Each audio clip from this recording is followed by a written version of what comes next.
संत तुकाराम महाराज आणि संत नामदेव महाराज यांच्या दर्शनाने आजच्या ब्लॉगची सुरुवात करूया. वडगाव सावताळ येथील ग्रामदैवत श्री दत्त सावताळ बाबा यांचा 7 दिवस चालणारा हा सप्ताह रामनवमीपासून सुरुवात होते व हनुमान जयंतीला या उत्सवाची समाप्ती असते. त्यानिमित्ताने येथे सातत्याने कीर्तन सेवा ही सुरू आहे. त्यातलं आजचं हे कीर्तन भ श्री उद्धव महाराज चोले यांचं आणि समाजात चाललेलं सत्यकथन यावर केलेले हे सुंदर कीर्तन. उद्या सकाळी तुमच्या गावाचे एसी मध्ये बिनकामाचे 500 लोक असतील. बिनकामाचे अक्कलहीन ज्या माणसाला 1 मिनिट 1 सेकंद रिकामा नाही तो चौकात हिंडतोय. असत्यासी निजले जन बापा देती अनुमोदन हेळन संपाते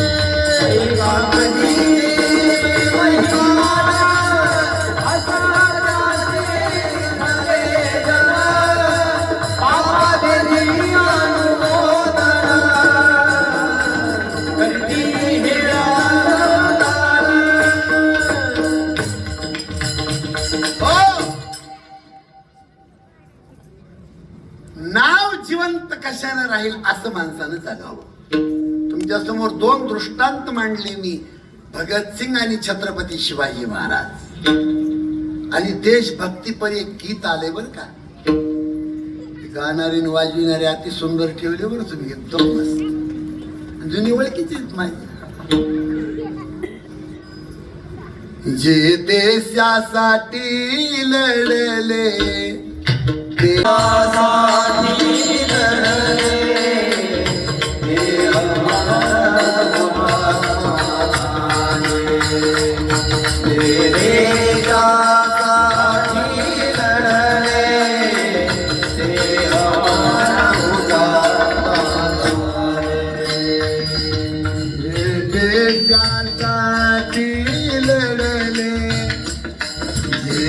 धर्मासाठी लढले ते अमर हुतात्मे झाले. सोडिले सर्व घरदार मोडीला सुखी संसार. ज्योती सम जीवन जगले ते अमर हुतात्मे. देशासाठी लढले ते अमर हुतात्मे झाले.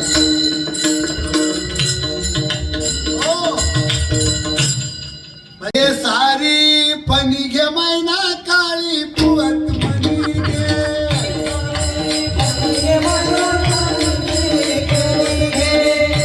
सारी फणी घे मैना काळी पुवत मणी घे.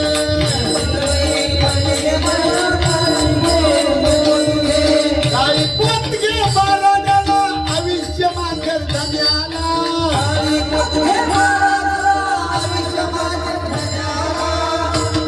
तसं जपावं काळा बन्याला, तसं जपावं घर धन्याला.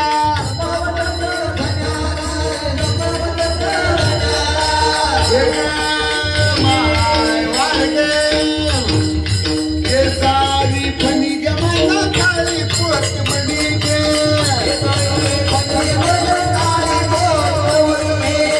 सारी फणी घे मैना काळी पुवत मणी घे. आठवा भरून जोंधळा तुझ्या पतीला माझा जुबागे. हौसा येते चौसा येत तुझ्या ताईला जायचं काजल घे.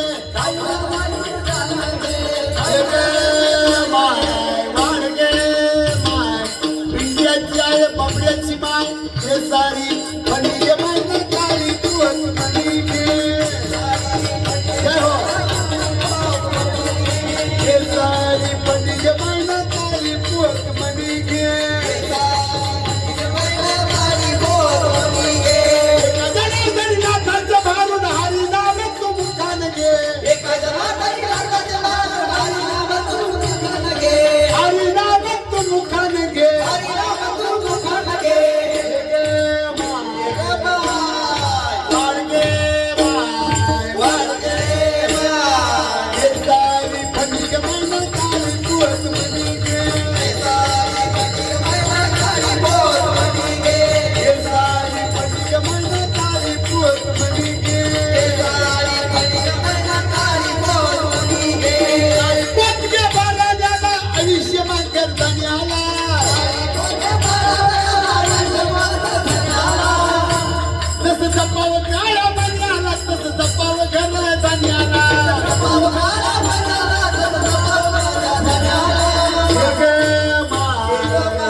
आयुष्य माघर धान्याला, जसं जपावं काळ्या मान्याला, तसं जपावं घर धान्याला घे ग माय. नाथ महाराजाचं भारुड आहे. बाईचा देव तिचा पती आहे. आगाव नाटक करायचं नाही कोण्या बाईनं. माझी मावशी सच्ची मावशी माझी. हरेक सोमवारी मंदिरामध्ये जाणार. 1000 तुपाची वात लावी ती सोमवारी महादेवाच्या मंदिरात. इळभर आखा धुरच दिसता धुर. महिना महिना नवऱ्याचं बनेल सुद्धा धुत नाही. सोमवारवाली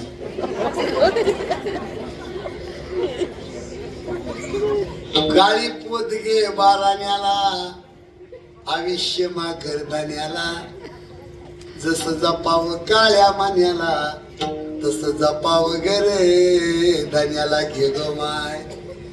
आता काय झालं बघा, शिकलेल्या बायांनी हिंदू धर्माच्या 3 गोष्टी पायाखाली तुडवल्या. कपाळाचं कुंकू, हातातली बांगडी आणि गळ्यातली काली पोत. शिकलीच काय त्याचा प्रश्न पडतो. काय शिकली राम जाण बाबा. आता हे नवीन नवीन पुरीत का आपल्या घरामध्ये तुम्हाला माईला सुद्धा तुमच्या पटाया पाहिजे बरं का. कधी मुलीच्या कपाळावर काहीच नसतंय. हाय तुमच्या आहेत चांगले आहेत तुम्ही. हसू नका तुम्ही. हसून घाण केली सगळी. अहो आपल्या बुद्धीला पटाया पाहिजे महाराज. तुम्हाला सांगतो हिंदू धर्म डुबत चाललाय. दुसरे धर्म आपल्यावर आक्रमण करायला लागले. त्याची आबरू पाहिजे माणसाला. पूर्वीच्या काळात बाईच्या डोक्याचा केस दिसत नव्हता.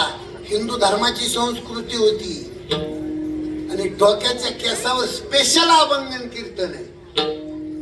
कुणाला सांगावं हे. रिकामे केस सोडून घरामध्ये मुलगी हिंडती. काय माईला तिचा आनंद,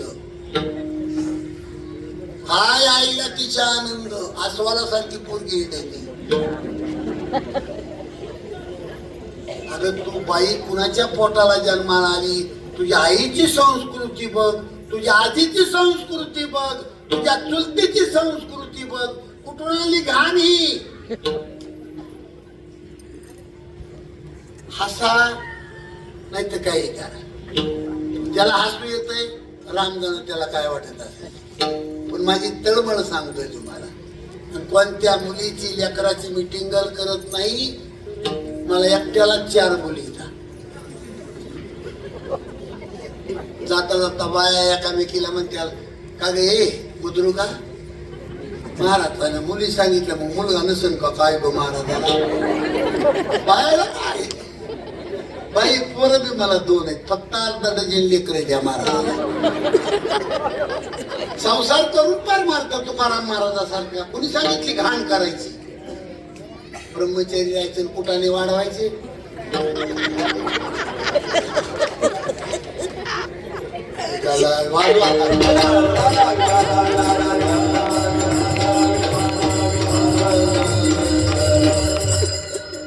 हरेक माणसाला माझं पटत कीर्तनामध्ये. आपलं मोकळं जीवन आहे.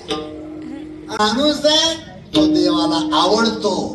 ती भक्ती त्याची क्रांती देवाला आवडती. हेच अभंगाचं पहिलं चरण.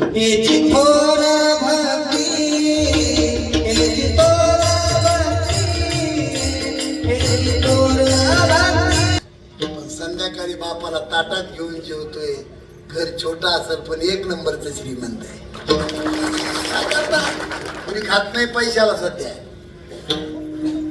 माणुसकी संस्कार जिवंत ठेवण्यासाठी या वेळेला पावन हनुमंतरायाच्या दरबारात बसलोय आपण. जिवंत ठेवा. माया कशाला म्हणतात माया.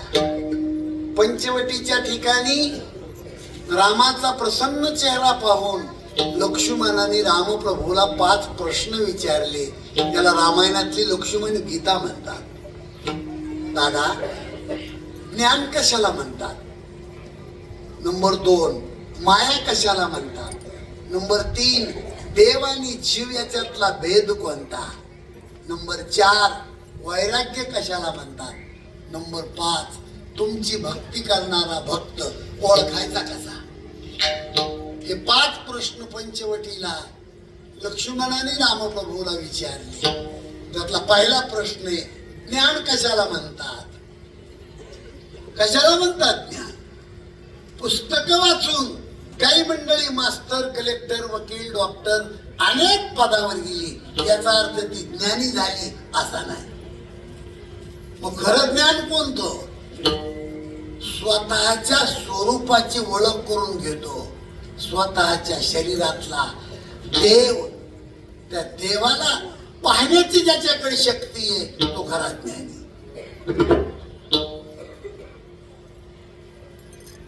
माणसाचं हृदय बंद पडलं,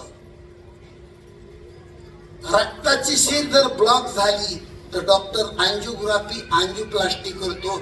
इथपर्यंत डॉक्टरला कळतं. पण महत्वाचं बोलू तुम्हाला, तुमच्या हृदयाला करंट देणारी एक वस्तू आहे हृदयाच्या जवळच. प्रत्येकाचं हृदय फटफट करतंय का नाही. कशामुळे फटफट करतंय हे जगात तरी अजून कोणा डॉक्टरला कळालं नाही महाराज. मला वाटतं ऐकू आहे का तुम्हाला. महाराज कोणा डॉक्टरला कळाले. परमार्थ कशासाठी. फक्त एवढं कळण्यासाठी हृदयाच्या जवळ एक गाठ आहे. गाठ, आणि त्या गाठीमध्ये 17 पडद्याच्या आत ब्रह्म चैतन्य, ज्याला आपण आत्मा म्हणतो, देव म्हणतो, जीव म्हणतो, की ज्याच्यावर ही सगळी क्रिया चालती. हृदय फटफट करतंय. अजून जगात कोणाला कळत नाही. 17 पडद्याच्या आत, त्याला ज्ञानोबरायाचं प्रमाण आहे. पैसोनी आसनी रे पुत्रा दृढ होई मानी, चेतविद्या आपण पे चेतविद्य कुंडलिनी, चालता पश्चिम पंथे जाय चक्र भेदोनी, 17वी जीवन कळा पाय आत्मा चिंतूनी, पर्यत मदालसा सोहम जुजुऱ्या बाळा, निज ध्यानी निज पारे लक्ष लागू दे डोळा. प्रत्येक माणसाला माझी विनंती आहे, अखंड समाधान तुम्हाला भोगायचं असेल तर स्वतःला पाहून जागा. दुसऱ्याला पाहिल्यावर दुःख आहे आणि स्वतःला पाहिल्यावर आनंद आहे. दुसऱ्याची निंदा केल्यावर पाप घडतंय आणि स्वतःच संशोधन केल्यावर माणुसकी तयार होती. माणसाला लय घाण सवय, सकाळी भाकर खाली चौकात गेला की हर एक माणसाचं उकारणार. तू किती शहाणा आहेस हे कधी ठरविणार. आमचे गुरुवर्य भगवान गडकर शास्त्री बाबा कीर्तनात वाक्य वापरतात. कधी कधी चहाचा फुरका मारतात पेपरची ओळ वाचित. चहाचा फुरका मारतात पेपरची ओळ वाचित. एवढ्यात शेजारचा माणूस येतो, अण्णा चहाचा पेपर वाचविला. म्हणले समोरच आहे पेपर. नाही नाही म्हणले पेपर मधली दुर्घटना वाचली. हो म्हणले पहिली हेडिंग आहे, जळगाव धुळ्याच्या मध्ये एसटी ट्रकचा ऍक्सिडेंट, 37 माणसं ठार. बसा खाली. अण्णा म्हणले असा कोणता पेपर आहे की त्याच्यात ऍक्सिडेंट नाही, माणसाचा उताला मरतच असेल. बरं आली चहा. अण्णा घरातून चहा सांगतो, शेजाऱ्याला बसा म्हणतो. शेजारी म्हणतो अण्णा पेपर नीट वाचा. अण्णा म्हणले हर एक पेपर मध्ये ह्या घटना येतातच. असा कोणता पेपर आहे बिन ऍक्सिडेंटचा आणि ज्याचा जन्म झाला त्याचं ठरलेलंच असतंय मरण. तुम्ही काय चिंता करता. बरं आली. शेजारी मला अण्णा तुमच्या पाया पडतो पेपर नीट वाचा. शेजाऱ्याच्या आग्रहात तो अण्णांनी चष्मा लावून पेपर वाचायला सुरुवात केली. जळगाव धुळ्याच्या मध्ये एसटी ट्रकचा ऍक्सिडेंट 37 माणसं ठार.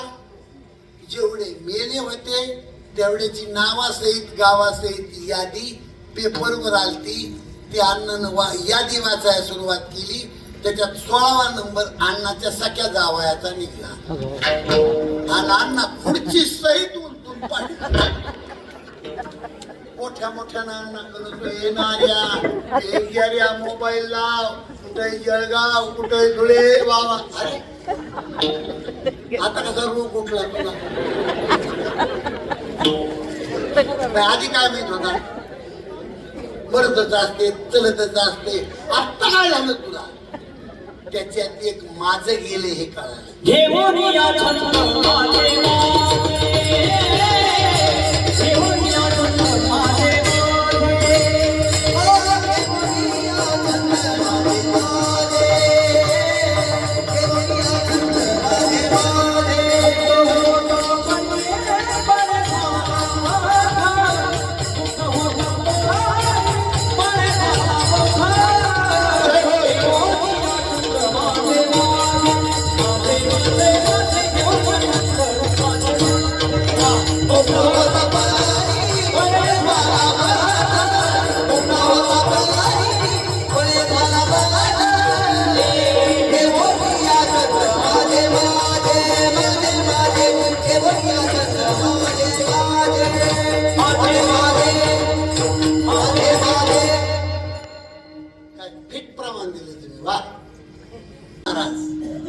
फक्त एकच शब्द आहे माझा.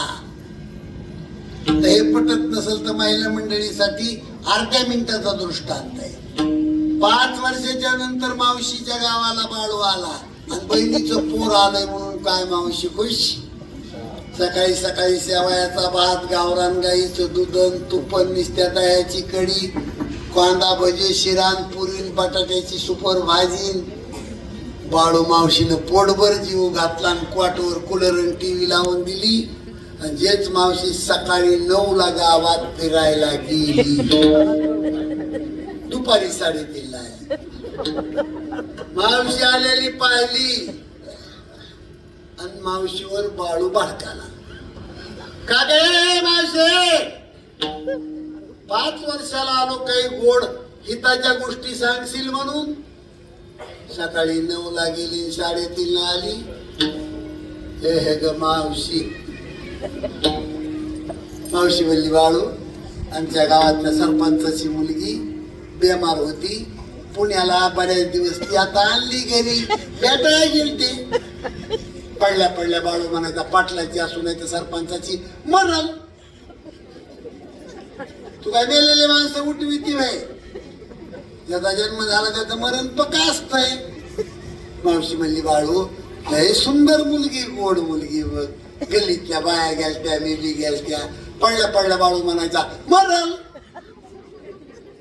ज्याचा जन्म झाला त्याचं मरण पक्कच असतंय. मावशी म्हणली बाळ्या, त्याच मुली बरोबर तुझ्या बापानं तुझं लग्न जुळविलं, तीच मुलगी ना. आणि मग बाळ्या म्हणतो मावशी, गावात एखादा चांगला दवाखाना नाही का? ए बाळ्या,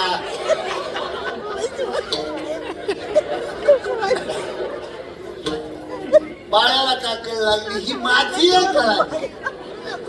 ज्ञानोबारायांनी मदल समिती प्रमाण लिहिले, या देहाचा भरवसा पुत्रानं धरावायचा. माझे माझे म्हणून या बहु दुःखाचा वळसा.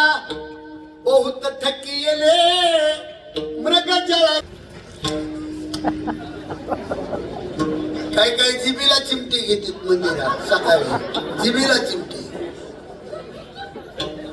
येळाने माळ खोट बोलतो आणि मंदिरात सकाळ संध्याकाळ जिबीला चिमटी घेतो, कान ओढितो. म्हणजे तुझ्या अवताराचा गडी आहे का देव? हे तुम्ही शहाणे व्हा थोडं. देवा माझं भलं कर म्हणणारा माणूस आहे का मंदिरात जाऊन? त्याच्या इतका चुकीचा माणूसच नाही महाराज. अहो देव कधीच नाही कुणाचं भलं करीत. येडीत का काय तुम्ही? कधीच देव कुणाचं भलं करीत नाही, कधी देव कुणाचं वाईट बी करीत नाही. भोगितो आपण आपल्या कर्माचे फळ भोगितो. माझा प्रश्न आहे तुम्हाला, कीर्तन संपलंय महाराज, माझा स्पष्ट मत आहे, देवा माझं भलं कर म्हणणाऱ्या माणसानं देव का पाहिला सपनात तरी? अहो देव ज्याच्या संग होता त्याचं का नाही भलं झालं? तुम्ही कोण पैसे घेऊन मतदान करणारे?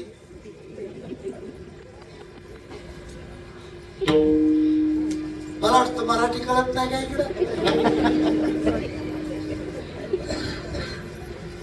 12 वर्षे द्रौपदीची करंगळी भगवान श्रीकृष्णाच्या बोटामध्ये होती, वनवास का नाही टळला? ते नारळ फोडणारे, उदबत्त्या लावणारे, याचा अर्थ हे करू नका असं माझं मत नाही. पण तुमचं कर्म स्वच्छ पाहिजे तर तुमची देवाला तुमची उदबत्ती आवडते. हे कृष्ण साह्य पांडवासी ते भोगीती नष्टचर्यासी, साह्य केले हरिहारासी, प्रारब्ध कोणासी टळेना, ऐशी प्रारब्धाची ठेव, झाले भिक्षुक पांडव, राज्य गोडे भाग्ये सर्व, सांडियला ठाव प्रारब्धे, ऐशी प्रारब्धाची ठेव, शरीर संचिताधीन, धर्मराजा हिंडे वनवन, कर्मे बुडाला रावण, हे दुर्योधना प्रारब्धे, ऐशी प्रारब्धाची ठेव, हरिचंद्र तारामती, घोरवनांतर भोगीती, नळराजा पुरुषार्थी, तयाच्या विपत्ती प्रारब्धे. नामदेव महाराजाचा अभंग इतका लांब आहे. मोठ्या मोठ्या लोकांची फजिती सांगितली, पावला पावलाला खोट बोलणाऱ्या माणसाला कसा देव भेटल महाराज? भोगणे ते फळ. हात वरी घ्या बरे एक पाच सगळे, आवटाळा निघेल, हात वरी घ्या. वापरात लवू देऊ नका, आवटाळा म्हणजे आळत जाईल. फिरवा कॅमेरा आता. विठोबार कुमार